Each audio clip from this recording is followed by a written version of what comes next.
Il est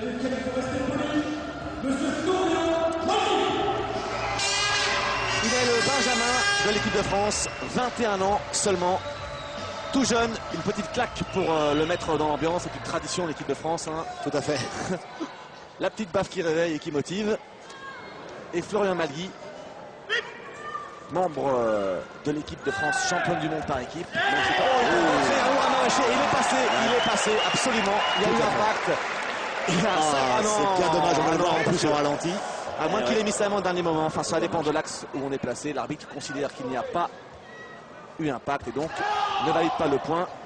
Garçon explosif dont la jeunesse le conduit à ne faire aucun complexe devant personne. C'est ça. Et qui retrouve face à lui, on n'a pas encore parlé de son adversaire, mais c'est aussi un garçon au CV impressionnant. David Benetello, l'Italien champion du monde en 94, vice-champion du monde en 2000. Il avait été battu dans la catégorie Open par Christophe Pina. Et qui, malgré ses 33 ans, est toujours présent, toujours performant au plus haut niveau. Voilà, comme ça. Allez, presse comme tout à l'heure. Un garçon qui paraît un petit peu lourd, mais qui est d'une redoutable efficacité, très très rapide et aussi un coup d'œil assez phénoménal. Il adore aussi pratiquer les techniques de jambes. Benetello, comme d'ailleurs à l'instar. Voilà, Uramawashi. Tentative pour Uramawashi, on va dire. Ouais, c'est un duel en altitude, là, ça, on joue des jambes énormément. Là aussi, hein, il y avait eu un petit impact. Hein. Ouf, non, ça se joue au millimètre, bien vu l'arbitre. Magnifique, on voit de belles techniques. Et aussitôt derrière, le Mawashi. En contre. À 0-0 pour l'instant, mais c'est un beau 0-0, on va dire. On va prendre un vocabulaire de footballeur. Surtout que Florian a un vieux routier des tatamis devant lui et qu'il était junior encore l'année dernière au championnat du monde à Marseille. Il était présent dans l'équipe de France Junior, Florian Malgui, et c'est vrai que c'est vraiment une révélation. Il a fait toute la préparation des championnats du monde avec nous. Il est actuellement en études à l'INSEP et il faut absolument, ça va être la relève du karaté français. Grand gabarit, hein, 1m90. Oula, voilà, coup de pied retourné, Uramawashi, celui-là, il a l'impact, il n'y a pas de souci. Et on retrouve le talent, la classe du toujours jeune David Benetello, c'est magnifique. On le disait, il est dangereux en jambes, ce David. Cet Italien, ce karaté italien explosif, on l'a vu avec les katas et on le voit aussi avec les combats. Toujours très dangereux dans les rencontres européennes. Sur un combat, il est capable de battre n'importe qui, même si maintenant dans les épreuves individuelles, dans la journée, il faut disputer 6 combats en général. Il est un petit peu juste, mais sur un combat, il est redoutable. Il ne craint personne, il est capable de battre n'importe qui. On peut dire que, si on veut simplifier, prendre des raccourcis, que c'est un petit peu le Henri Lecomte du karaté. C'est ça, bonjour. N'importe qui peut y passer face à lui. Il mène 3-0 face à Florian Malgui, qui fait un beau combat. Un bon combat, Florian, mais il a encore il a des longues années devant lui encore pour apprendre. Hein. Et là, c'est la meilleure manière d'apprendre, c'est face à des vieux routiers comme ça, comme Benetello, très dangereux. Et il n'arrive pas à passer le cap.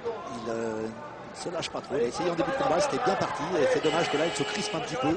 Sur les 30 dernières secondes, il faudrait qu'il tente quelque chose. Oui, voilà. Et là, vous, David Benetello, très sportivement, avoue qu'il a été touché 3 partout.